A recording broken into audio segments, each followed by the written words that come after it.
नमस्कार. आवाज माझा वृत्तवाहिनीत आपल्या सगळ्यांचं स्वागत. वेळेच्या काही ठळक घडामोडींकडे. शुक्रवारपासून ठाणे शहरातील नालेसफाईच्या कामाचा शुभारंभ. परिवहन मंत्र्यांनी घेतला रिक्षा चालकांसाठी महत्त्वाचा निर्णय. आणि क्रांतीसूर्य ज्योतिराव फुले यांच्या जयंतीचा कार्यक्रम उत्साहात पडला पार. शहरात उपमुख्यमंत्री एकनाथ शिंदे यांच्या संकल्पनेतून महापौर शर्मिला पिंपळकर यांच्या नेतृत्वाखाली पालिका आयुक्त सौरभराव यांच्या निर्देशानुसार सर्व प्रभागात सर्वंकष स्वच्छता मोहीम राबवली जाते. या मोहिमेबरोबरच शुक्रवारी 10 एप्रिल रोजी ठाणे शहरातील नालेसफाईच्या कामाचा शुभारंभ करण्यात आला. मुंब्रा येथे सकाळी 9:30 वाजता प्रभाग क्रमांक 32 मधील दरुआ फला मस्जिद परिसरात स्वच्छता मोहीम राबवण्यात आली. या सर्वंकष स्वच्छता मोहिमेनंतर सकाळी 10 वाजता मुंब्रा प्रभाग समिती अंतर्गत असलेल्या अमृतनगर नाला येथून नालेसफाईच्या कामाचा शुभारंभ करण्यात आला. या अभियानाअंतर्गत रस्ते, सार्वजनिक ठिकाणं तसंच परिसरातील साचलेला कचरा, प्लास्टिक, धूळ काढून पाण्याच्या साहाय्यानं सखोल स्वच्छता करण्यात आली. दरम्यान नागरिकांच्या सक्रिय सहभागातून हा उपक्रम मोठ्या उत्साहात पार पडला. विरोधी पक्ष नेत्यांच्या वॉर्डमध्ये महाराष्ट्र राज्याचे लाडके उपमुख्यमंत्री एकनाथजी शिंदे साहेब यांनी जेव्हा मुख्यमंत्री 2023ला असताना खरं तर डीप क्लीन ड्राईव्ह ही संकल्पना चालू केली आणि आज 2026मध्ये जेव्हा महापौर म्हणून मी पदग्रहण केलं त्याच्यानंतर मला असं वाटतं की प्रत्येक प्रभागामध्ये ही डीप क्लीन ड्राईव्ह अशीच सातत्याने चालू राहावी ही आपल्या उपमुख्यमंत्री साहेबांची इच्छा आहे आणि ती सलग चालू ठेवण्याचा पण मी खरं तर क्रम चालू ठेवला आहे. जसं का प्रभाग क्रमांक 1, 2, 3 असे चालूच आहेत. 33 पण झालेला आहे. आज 32मध्ये आहोत. 15 आणि 32 आज 2 वॉर्ड आपण डीप क्लीन ड्राईव्हसाठी घेतलेले आहेत. त्याचप्रमाणे आज नालेसफाईचा खूप मोठा प्रश्न लोकांपर्यंत असतो आणि तो एकदम पावसाच्या थेट जवळ असेल तेव्हा होतो, पण ह्या वेळेला आपण तो सगळ्यात लवकर मार्गी लावलेला आहे आणि प्रभाग क्रमांक 32मधून याची नारळ आज फुटलेला आहे आणि हा सातत्याने असाच चालू राहील. विरोधी पक्ष नेते वारंवार विरोध करताना पाहायला मिळतात. नालेसफाई होत नाही, पाणी मोठ्या प्रमाणात दुकानांमध्ये जात असतं, घरांमध्ये जात असतं. मात्र आज त्यांना कुठेतरी दिलासा दिलाय, कारण त्यांच्याच वॉर्डातून आपण पहिली सुरुवात केलेली आहे. नाही, आता जी अवस्था आम्ही लोकांनी बघितली नाल्याची, खूप अत्यंत वाईट परिस्थिती आहे खरं तर. आणि शानूदादांना मी विनंती करेल की जोपर्यंत ह्या नाल्याची पूर्णवत सफाई होत नाही तर त्याकडे तुम्ही लक्ष द्यावे आणि त्याच्या अजून जर तुम्हाला काही मुबलक गोष्टी उपलब्ध व्हाव्याच्या अशा आपल्याला प्रशासनाकडून करता येतील तर त्या पण आपण नक्कीच करण्याचा प्रयत्न करू. मॅडम, मे महिना सुरू होण्यापूर्वीच नालेसफाई सुरू झालेली आहे.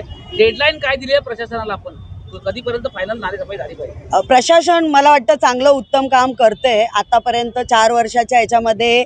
आणि आत्ता जर बॉडी बसली आहे पूर्ण आपली नगरसेवकांची, महापौर आहेत, उपमहापौर आहेत, तर मला असं वाटतं की याच्या पुढचं जे कामकाज आहे ते प्रशासन आणि लोकप्रतिनिधी खूप उत्तम प्रकारे चालू करतील आणि लोकांना, जनतेला याचं खूप चांगला रिलीफ भेटेल. महाराष्ट्रात रिक्षा चालवण्यासाठी मराठी येणं बंधनकारक करण्यात आले. 1 मे 2026 पासून जर मराठी येत नसेल आणि रिक्षा चालवत असाल तर थेट परवाना रद्द करण्यात येणार आहे. राज्याचे परिवहन मंत्री प्रताप सरनाईक यांनी याबाबत माहिती दिली. याआधी फक्त मीरा भाईंदरसाठी हा निर्णय घेतल्याचं बोललं जात होतं, पण आज प्रताप सरनाईक यांनी राज्यातील प्रत्येक रिक्षा चालकासाठी हा निर्णय असल्याचं त्यांनी सांगितलं. बेकायदेशीर बाईक टॅक्सी सेवांवर कारवाई करत ओला, उबर आणि रॅपिडोसारख्या परवान्यांना तात्पुरती स्थगिती देण्यात आली आहे. तसंच राज्यात रिक्षा चालवण्यासाठी मराठी भाषा येणं बंधनकारक करण्यात आलं असून 1 मेपर्यंत तपासणी करून नियमांचं पालन न करणाऱ्यांवर कारवाई करण्यात येणार असल्याचा इशारा परिवहन मंत्र्यांनी दिलाय. गेल्या काही दिवसांपासून मुंबई आणि उपनगरात मराठी आणि अमराठी असा अनेकदा वाद समोर आलाय. त्यातच आता रिक्षा चालकांसाठी मराठी बंधनकारक करण्यात आले.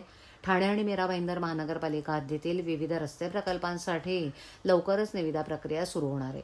ठाणे, मीरा भाईंदर आणि नवी मुंबई इथे पॉट टॅक्सी प्रकल्प पीपीपी तत्वावर राबवण्याचा मानस असून पुढील 6 महिन्यात सविस्तर प्रकल्प अहवाल पूर्ण केला जाणार आहे. तसंच पावसाळ्यापूर्वी घोडबंदर रोडवरील रुंदीकरणाची कामं पूर्ण करण्याचे निर्देश देण्यात आलेत. महावितरणच्या खांबांच्या स्थलांतरासाठी सुमारे 75 कोटी रुपयांची कामं पुढील महिन्यात पूर्ण करण्याचे आदेश देण्यात आलेत, असंही सरनाईक यांनी यावेळेला सांगितलं. क्रांतीसूर्य महात्मा ज्योतिराव फुले यांच्या 200व्या जयंतीनिमित्त आयोजित कार्यक्रम ठाण्यात मोठ्या उत्साहात संपन्न झाला.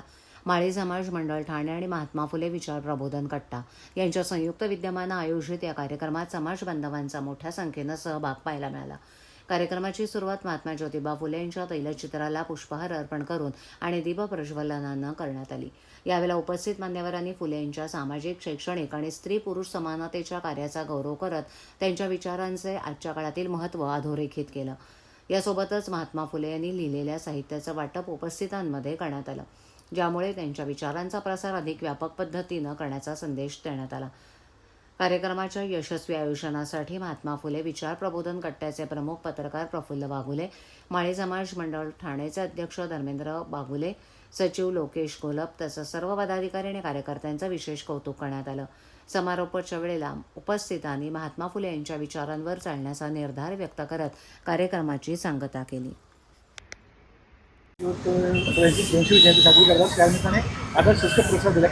आज क्रांतीसूर्य महात्मा ज्योतिबा फुले यांच्या जयंतीनिमित्त सर्वात पहिले तर त्यांच्या स्मृतीस अभिवादन करतो. आणि आज महात्मा फुले विचार प्रबोधन कट्टा असेल, त्याचबरोबर या इकडे महात्मा फुलेंच्या विचारांना मानणारा एक मोठा वर्ग समाजाचा ठाण्यामध्ये राहत आहे आणि अनेक वर्ष या इकडे कार्यक्रम हे जयंतीनिमित्त होत असतात. आज या इकडे शिक्षकांचा सत्कार होत असताना वर्षभर ठाण्यामध्ये शैक्षणिक साहित्य हे ठिकठिकाणी त्याचं वाटप होणार आहे आणि त्याच्यामुळे खऱ्या अर्थाने शिक्षणाचा जो विचार, जो वारसा महात्मा फुलेंनी सर्वांना दिलेला आहे तो जपण्याचं काम आज सर्व त्यांच्या अनुयायांकडनं होतं. याचा निश्चितपणे एक आनंद आणि अभिमान आहे. मी पुन्हा एकदा त्यांच्या स्मृतीत अभिवादन करतो आणि येणाऱ्या पुढच्या पिढीला सावित्रीबाई किंवा थोर पुरुषांची माहिती वगैरे याची जनजागृती करणार होता. निश्चितच येणाऱ्या पिढीला याच्यामध्ये शैक्षणिक साहित्य वाटत असताना त्यांचे विचार आणि त्याचबरोबर महात्मा फुलेंचं कार्य, सावित्रीबाईंचं कार्य हे लोकांपर्यंत, मुलांपर्यंत, नवीन पिढीपर्यंत पोहोचण्याच्या दृष्टिकोनाने मंचाच्या माध्यमाने निश्चितपणे कार्यक्रम होईल. नगरपालिकेनं सफाई कामगारांना चक्क BLO केलं असून त्यांना मतदार याद्यांच्या कामासाठी जुंपलंय. सफाई कामगारांसह भिकारी, शिपाई अशा चतुर्थ श्रेणीतील कर्मचाऱ्यांना देखील ही कामं देण्यात आल्यानं मतदार याद्या कितपत निर्दोष होतील याबाबत साशंकता निर्माण झाली आहे. या कामगारांना देण्यात आलेलं प्रशिक्षण देखील त्यांच्या डोक्यावरून गेलं असून मतदार याद्यांचं नेमकं काम कसं करायचं याबाबत त्यांच्या मनात संभ्रम आहे. या निमित्तानं ठाणे महापालिका प्रशासनाचा अजब गजब कारभार समोर आला. ठाणे महापालिका क्षेत्रात सध्या मतदार याद्यांच्या शुद्धीकरणासाठी SIR मोहीम राबवण्यात येते. कोपरी पाचपाखाडी, ठाणे शहर, ओळा मजिवडा आणि कळवा, मुंब्रा विधानसभा मतदारसंघात घरोघरी जाऊन याद्यांमध्ये मतदार पुनर्नोंदणी, पुनर्रचना, मतदारांची पडताळणी करण्यासाठी पालिका प्रशासनानं 1669 BLOंची नियुक्ती केली आहे. निवडणूक विभागाच्या आदेशानंतर ठाणे महापालिकेच्या अधिकाऱ्यांनी या पदासाठी चतुर्थ श्रेणीतील कामगार नेमलेत. यात कमी शिक्षित असलेल्या कर्मचाऱ्यांचा समावेश आहे. प्रशिक्षण कार्यशाळेत या कामगारांचा गोंधळ होत असल्यानं कर्मचाऱ्यांनी संताप व्यक्त केला आहे.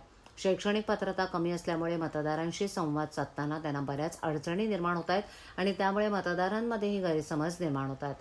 ठाणे महापालिकेच्या निवडणूक निर्णय अधिकाऱ्यांच्या आदेशानुसार BLOचं कामकाज सोपवण्यात आले आहे. दरम्यान 35हून अधिक कर्मचाऱ्यांनी आज भाजपाचे आमदार संजय केळकर यांची भेट घेतली. केळकर यांनी तात्काळ पालिका आयुक्तांशी संपर्क साधून BLO पदावर चतुर्थ श्रेणी कामगारांना नियुक्त करू नये असं सांगितलं. सफाई कामगारांच्या शैक्षणिक पात्रतेच्या अभावी आधुनिक मोबाईल हाताळणी करणं त्यांना शक्य होत नाहीये. तसंच इतर बऱ्याच अडचणी निर्माण होत आहेत. त्याच्याकडे सोपवलेल्या कामकाजात बऱ्याचदा चुका होत आहेत. दरम्यान या काही चुका झाल्यास आम्हाला जबाबदार ठरवू नये असं पत्र ठाणे महापालिकेच्या चतुर्थ श्रेणीतील कर्मचाऱ्यांनी संजय केळकर यांना दिलं आहे. मीरा भाईंदर महापालिकेच्या परिवहन सेवेच्या बस चालकाला ठाण्याच्या कोपरी इथे काही इसमांनी दांड्यानं प्रचंड मारहाण केल्याची घटना घडली. या प्रकरणी ठाण्याच्या कोपरी पोलीस ठाण्यात गुन्हा नोंदवण्यात आलाय. मीरा भाईंदर महापालिकेची परिवहन सेवा ठाणे मार्गावर धावते. दरम्यान अशाच एका धावत्या बसला एका दुचाकी चालकानं कट मारला होता. त्यामुळे बस चालक आणि त्या दुचाकी स्वारामध्ये वाद झाला.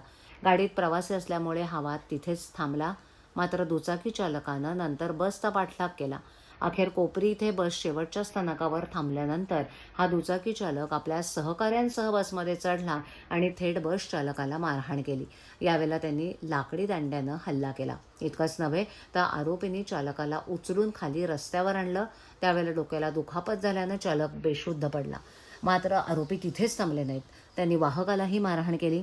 काही वेळानंतर पोलीस घटनास्थळी दाखल झाल्यानंतर परिस्थिती नियंत्रणात आली. त्यानंतर वाहकानं जवळच्या पोलीस ठाण्यात जाऊन तक्रार दाखल केली. तसंच पुरावा म्हणून बसमधील CCTV कॅमेऱ्याचं फुटेजही दिलं. त्यावरून पोलिसांनी आरोपी निलेश शिंदे आणि त्याच्या सहकाऱ्यांविरुद्ध खुनाचा प्रयत्न, शासकीय कामात अडथळा इत्यादी विविध कलमांखाली गुन्हा दाखल केला आहे.